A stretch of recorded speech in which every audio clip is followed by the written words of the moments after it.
Hello and welcome back to my garage. Today I'm going to show you how you can install fender flares on your car.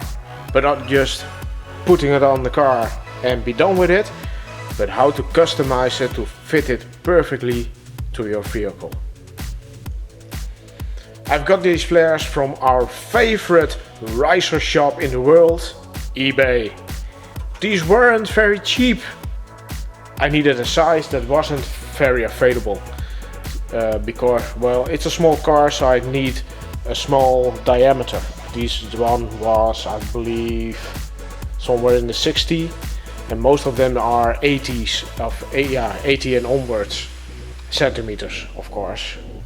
This video is going to be a long one, but I will cover step-by-step instructions what you need to do to make this universal flare fit on your car. This is called a new style or new school fender flare. I'm going to fit it on my Toyota Corolla from 1996. It's a KE10. It's not going to be a street beast or a 10-second car. It's going to be my cool cruiser. Some wide fenders, fat wheels and low to the ground. At least that is what I'm going to do for now. But who knows what the future will bring. So, enough said, let's get going. And now I hear you asking, hey, I want to put flares on my car, but there aren't any, and what or how do I install universal flares on my car? That's a good question. You have to keep in mind a couple of things by installing these kinds of things. You need enough clearance because of the inbound of the shock, and of course with the steering, if you want to steer from left to right, you don't want to eat it away at your new fender flares. So that's going to be an issue. What I try to do is feel the natural place where it wants to go, because then it's easiest to work with. Because if you now already are fighting the item, it's going to be a disaster fine-tuning it. So try to get a sweet spot, and of course turn it the way that you like it. So this is about the final height. It's a bit higher than I want, so maybe I'm going to drop it a little bit. But I do some measurements first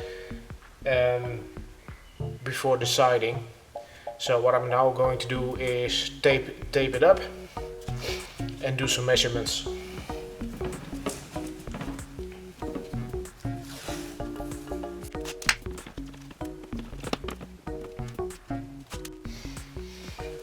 What I'm now going to do is drop the car as much as I can right now, because I didn't cut the fender yet. I can drop it as low as it's going to be, but it gives me roughly an idea how the suspension travel is going to affect the alignment between the fender flare and of course the tire. So now it's in the lowest position. What I'm going to do is turn the wheel, and of course I can already see some problems. It's going to hit at least at the front side, and I think also on the back side. But again, this is in full compressed ride height. The most important thing you need to consider is when you are fully compressed, that you can turn the wheel to the right, or in this case to the right, like this. If it's not scraping, then you're good to go. I shall tell you the reason why. If you're cornering, as now, and you go to the right, all the weight shifts to the left. So if you have banking as hard as you can, all the weight is going to transfer to the left side of the car. So it compresses. So even if you're now maximum compressed and it's not scraping, then you're okay. Of course, you don't want it to scrape if you put it to the other side. But as I say, the other side is going to lift a little bit. So it's not as important as the backside.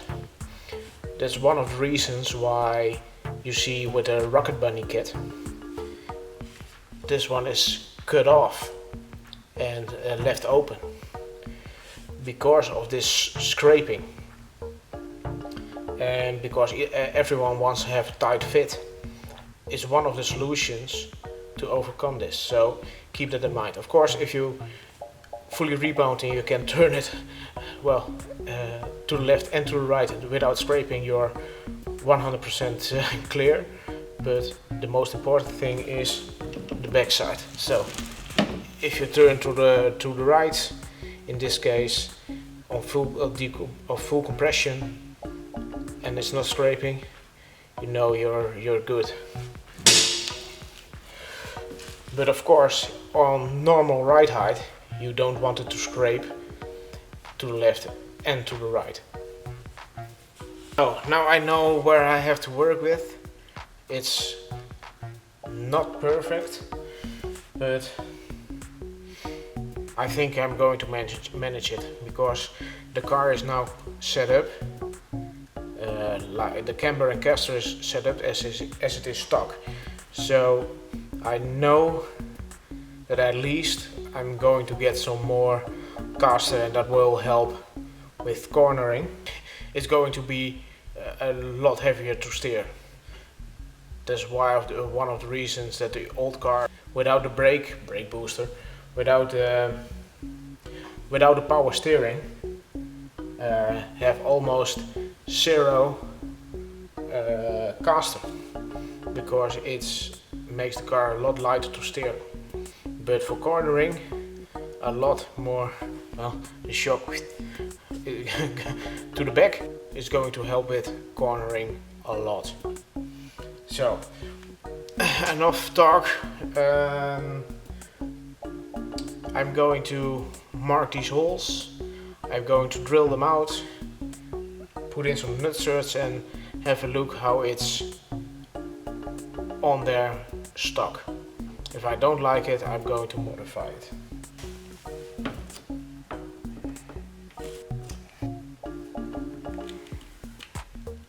What I'm going to do first is drill the holes that are the closest to the panel, because if I'm going to push this one in, I definitely know for sure it's going to be off. So these three, 1, 2, 4, these 4 are, well, almost flush with the fender.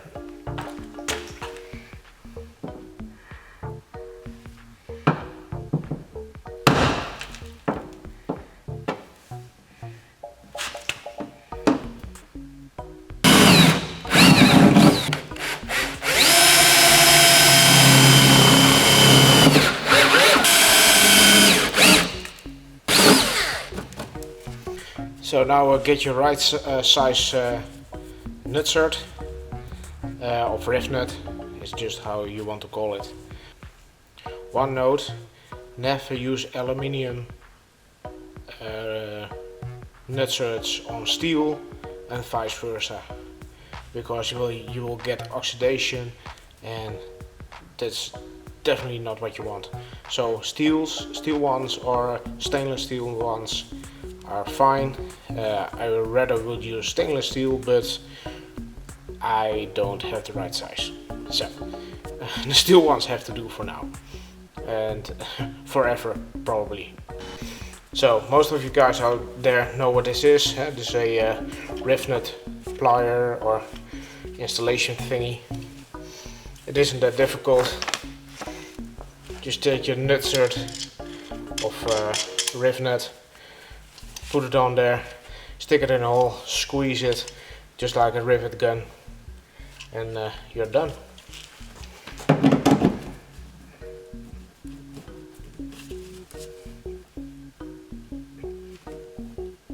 Also, these pliers aren't that expensive anymore,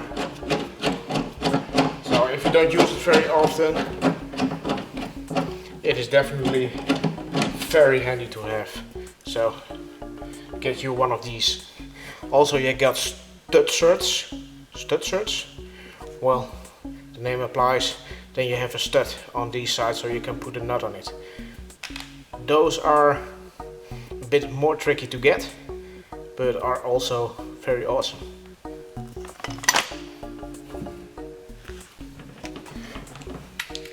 So now I'm going to install them again, so we can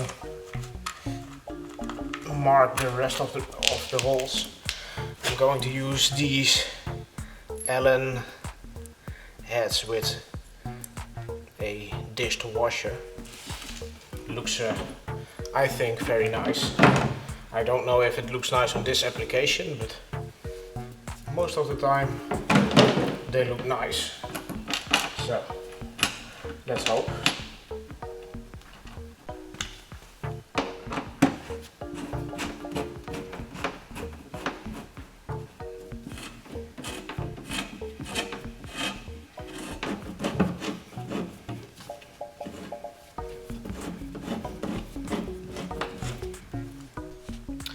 As you can see, there's a big gap here. I know, this piece is a bit rotten, so don't worry about that. I'm leaving it as this for now and maybe restore it later. So, if I push this one in, it still looks okay, but if I'm going to push this one all the way in, it's almost going to scrape the tire, so it ain't going to happen. There's one thing I'm sure about. As you can see, I've got it on here right now. I think it's looks pretty decent, but still beneath here I've got a gap, and also I've got a gap at the front side here. What I think I'm going to do is I'm going to cut it right about here, press this to the body with a rivet, clamp it on. Also do it at the front, and then fiberglass the little wedge I create. It's a bit of more work, of course, because, well, I want to do as less work as possible, but in this case, for style, I have to do it. It's not going to happen otherwise, or I must leave it as it is now. But that's a no-go for me. What I'm now going to do is, before I'm even going to cut this up, is remove it again and cut the fender for more clearance. Well, before we are going to start cutting, of course we need to mark where we are going to cut. So most of the time some masking tape and well, in this case only a Sharpie will do, but I don't have a Sharpie right here, right now. So we're going to do it this way. What we're going to do is we're going to make a cut, maybe a centimeter below the drilled holes. Of course you want a as much clearance as you can get, but we are going to cut it first and then bend the lip inwards so we get a nice and clean edge.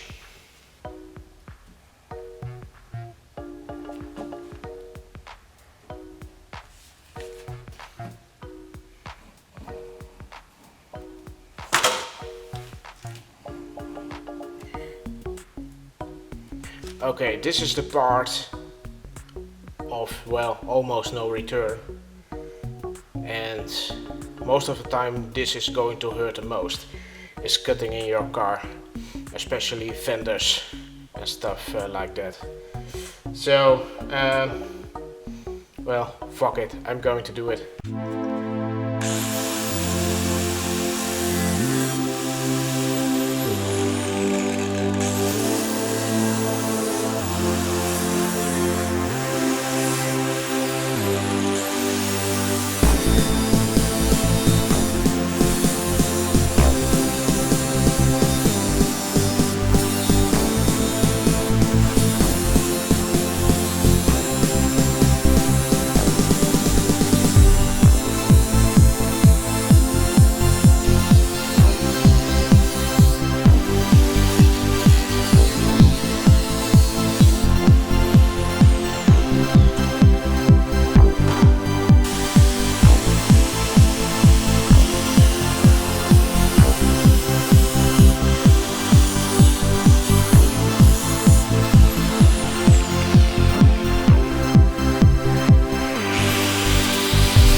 Well, that's it. It's not much.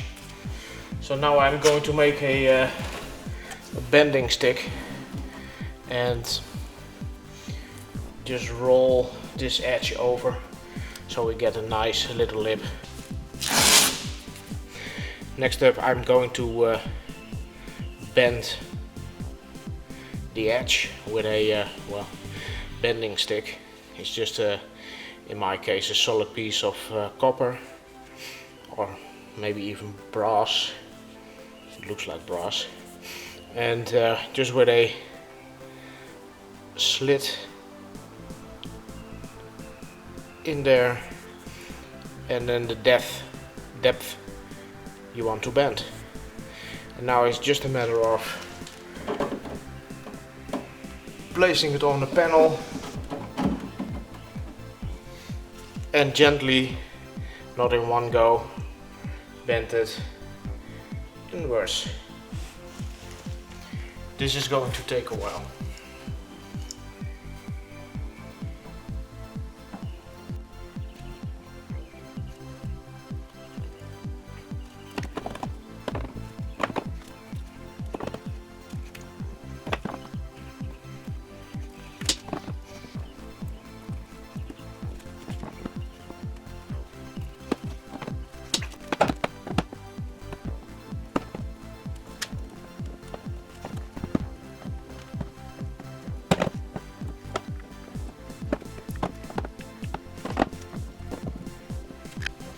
So, as you hopefully can see, there is now a nice ridge here. Also, the floppiness is gone, so I think I stick with how it is now, at least for now. Maybe I'm going to roll it in a little bit more, but I don't think it's necessary.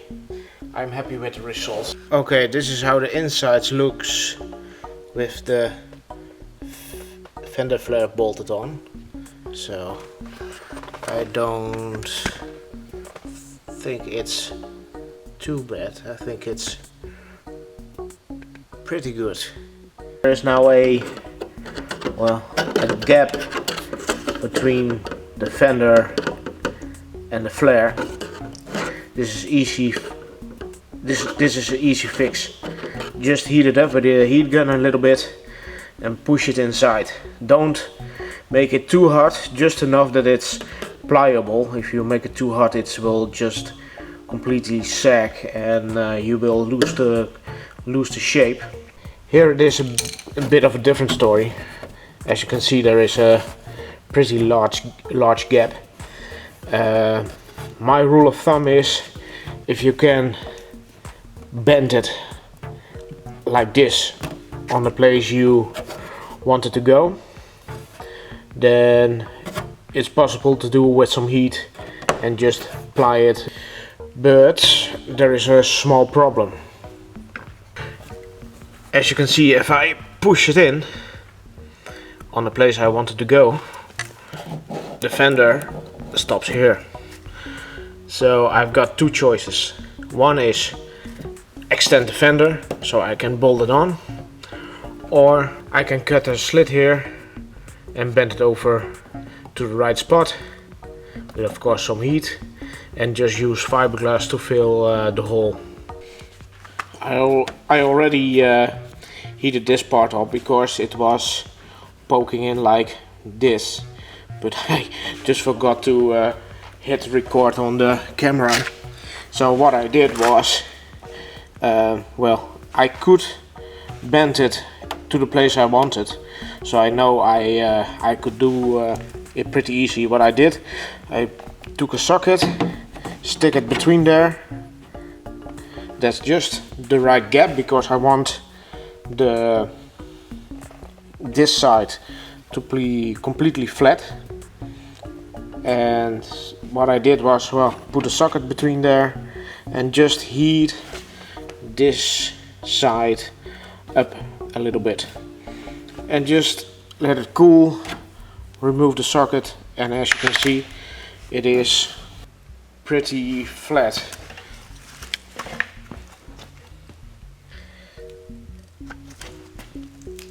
And straight, as you can see. So I'm really happy with that. But there is also another issue. And as you can see, this is something what I never can bend.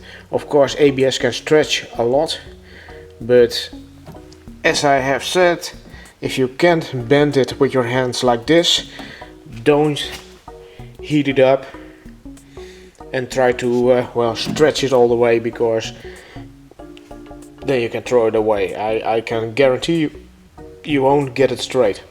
So I'm going to cut a slit here, push this on the place I want it to be, and then fill the hole of the wedge shape with fiberglass. It's going to be a pain in the ass, but well, I want to look it at least some decent. Before I'm going to cut it, I need to know, well, at least where to cut it. I just make a mark.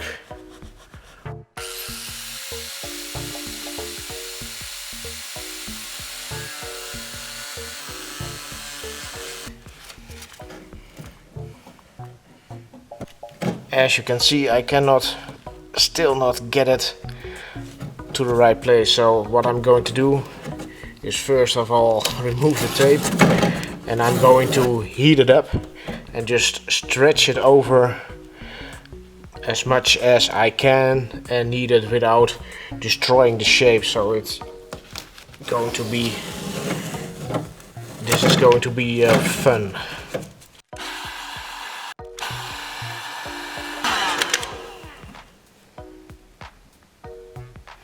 Just take it easy,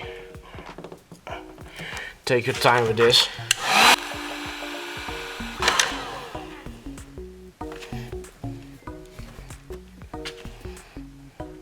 The best thing to do now is just let it cool completely and do it and stretch it little bit by little bit. If you want to do it in one go, you're not going to be happy with the results.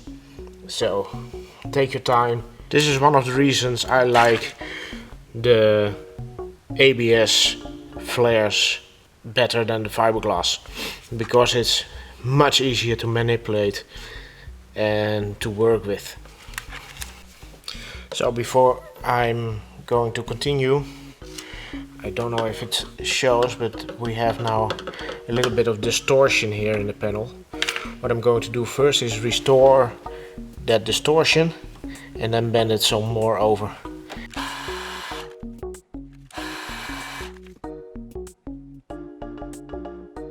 I use this piece of tape because I can just push it in there without leaving too much of a mark. Let it cool again, and maybe even put a rivet in here and tighten it up, as I hope it will, because well, it's a bit rotten. So as you can see, it's nicely over the ridge. I need to, well, heat it up a little bit more and push it in. But for now, what I first want to do is push this side out so it flows better with this side. So let's see how that goes.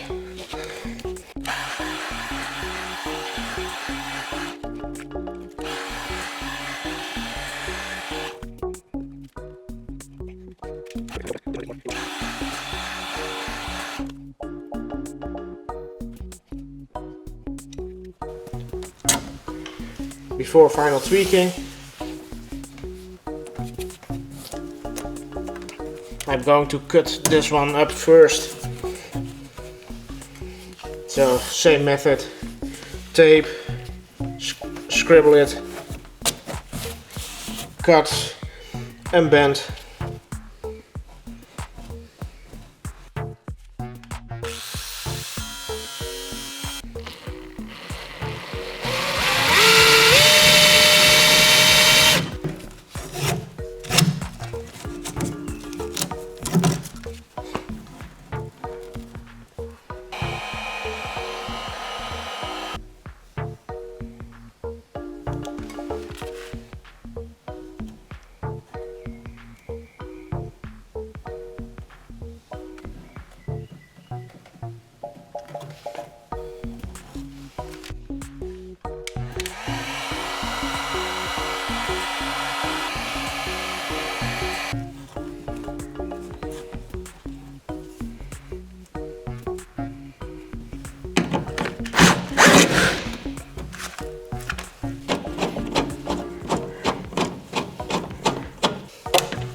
And after you are all finished molding and sculpting the ABS, it's time for the fiberglass. So what you need to do is scuff up the insides with some Scotch-Brite or some nice and coarse sandpaper. You really wanted to get it to stick.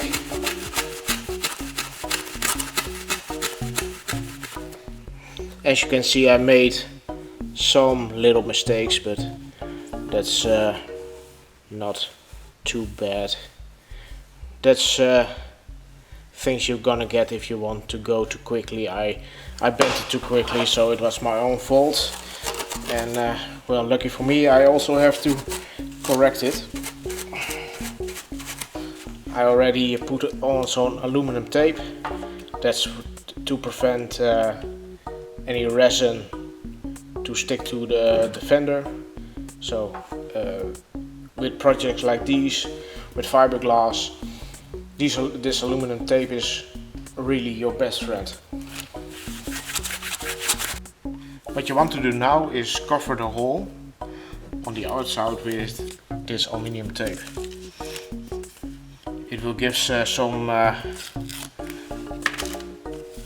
something to lay the fiber to.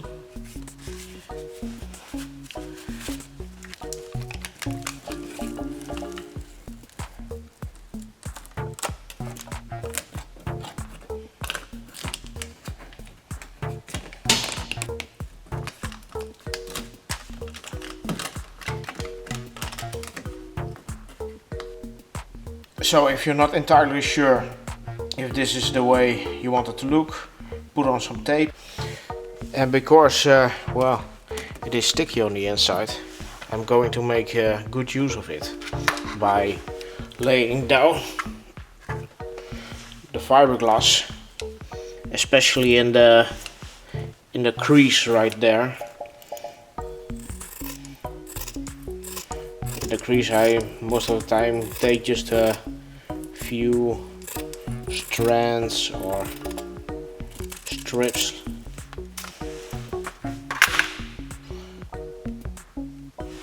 like this and push it as good as I can in that corner.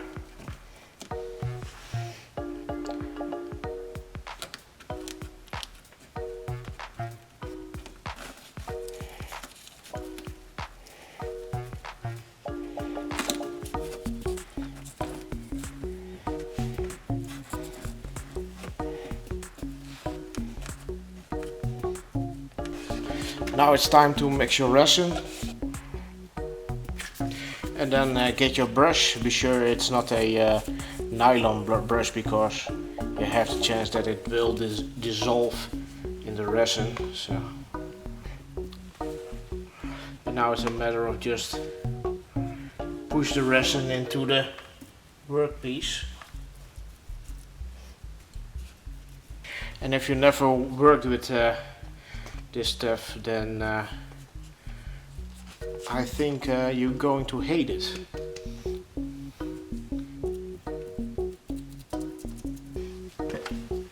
Also a tip, tearing is much better than cutting, but as you can see, it's also a lot more messier, because if you tear it, then you get no hard edge. It is going to blend in much better. So it's I let it dry for a couple of days. Well, normally a couple of hours is enough, but yeah, sometimes I have to do other stuff. I'm going to remove the flare, and then I'm going to chamfer these sides, because we are going to fill it with some bondo, reinforced bondo, and if you don't chamfer it, the chances are that you're getting crack lines right around where where the ABS starts and the bondo begins. And also it's going to create a mechanical lock.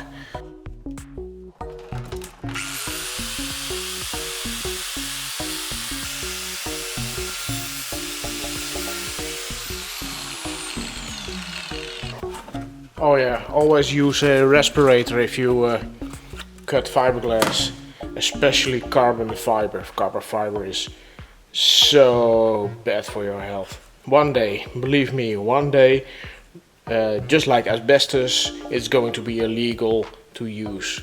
It is that bad.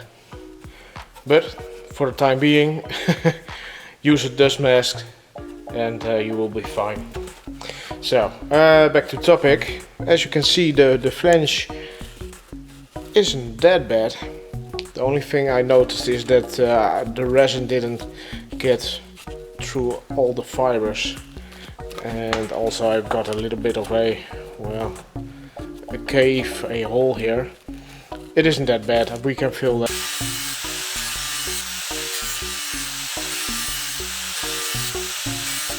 I nicely chamfered the edges. Normally I don't advise to use a piece of cardboard for your mixing of your bondo, because of one reason.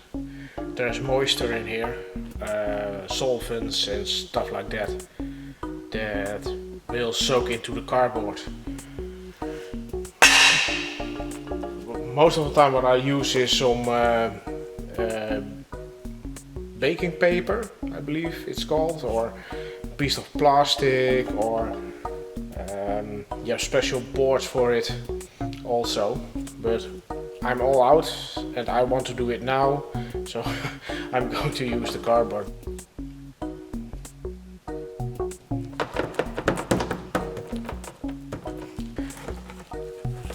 Just slap it on there and fill the hole.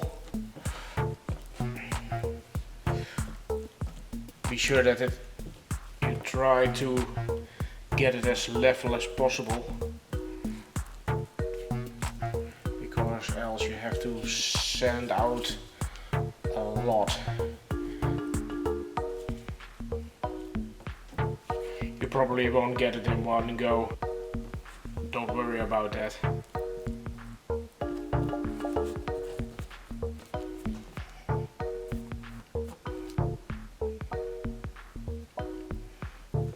Also a big plus for these flexible squeegees. You can just get in all the nooks and crannies.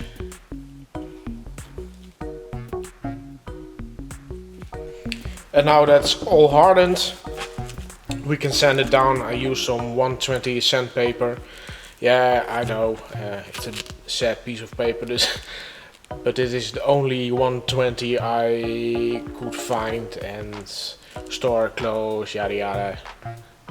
Not important. It works.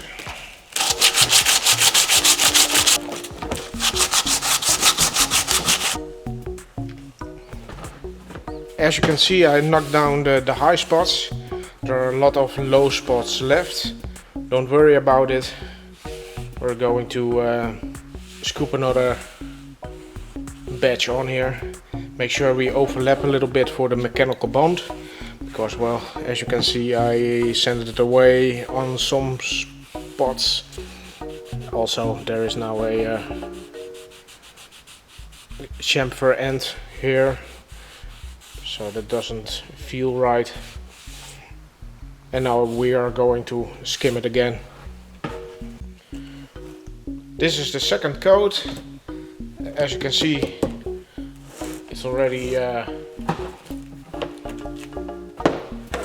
cured. We're going to sand again.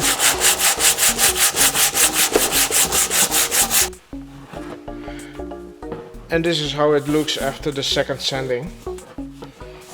As you can see, it's still not smooth, but we have a great coverage now. And I just got one little problem.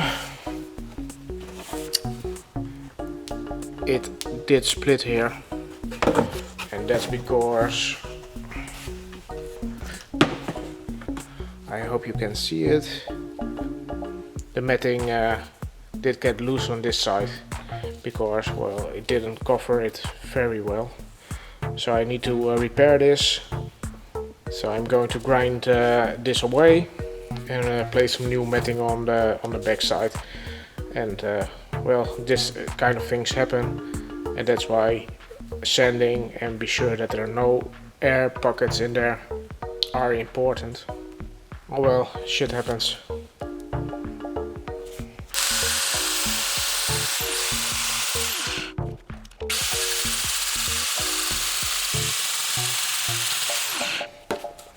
I cut away all the bad stuff, so I need to do a better job next time.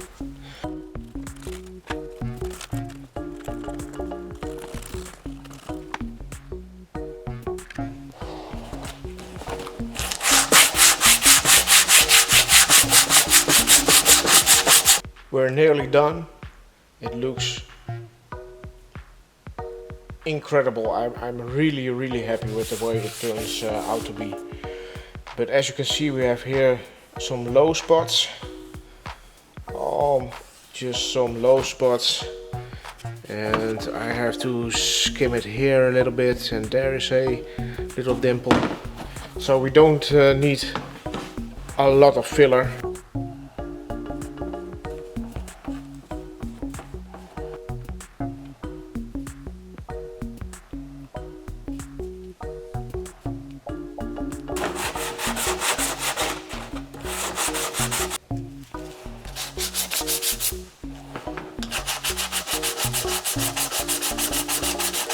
And there you have it, guys. I think the sanding is all done. What I'm going to do now is cover it in primer, and then I think it's finished. I don't see any low or high spots anymore, and if so, well, just a little bit of filler, and then we're done.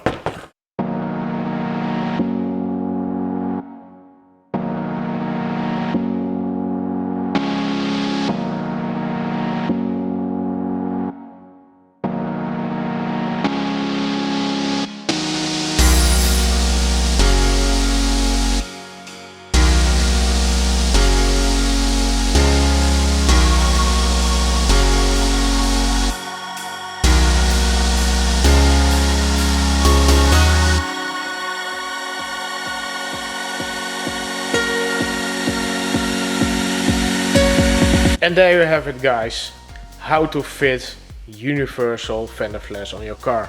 As you have seen, it isn't that bad. It is doable. The only problem is getting it smooth again. And that takes, well, a lot of time.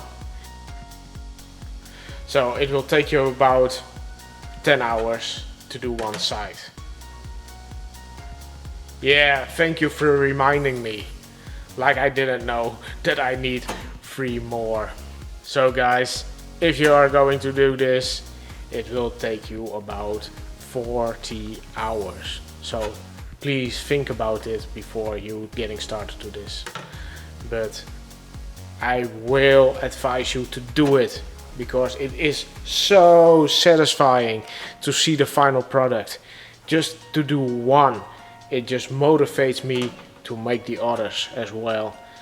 But I have to say, if you're sick of sanding, please just stop sanding. Go to do something else. There is a lot of things you can do to your car. Clean it or make some other modifications, but stop with it. You can just buy complete set for your car, slap it on there and be done with it. But it isn't as satisfying as this. Please be more involved with fabricating on your car, because you are going to hone your skills. You will just get better and better, and you make something with your hands. So, but that's that. I really appreciate it if you like this video and comment on this video, because I really like comments. It really motivates me to make more of these videos. I know this video is probably not the best one out there. I'm still learning how to do this, to make this kind of videos. Please bear with me, and I really hope that this will help you out. If you like it, please like it, leave a comment, and if you want to follow me around, you know what to do, and I will see you next time. Bye.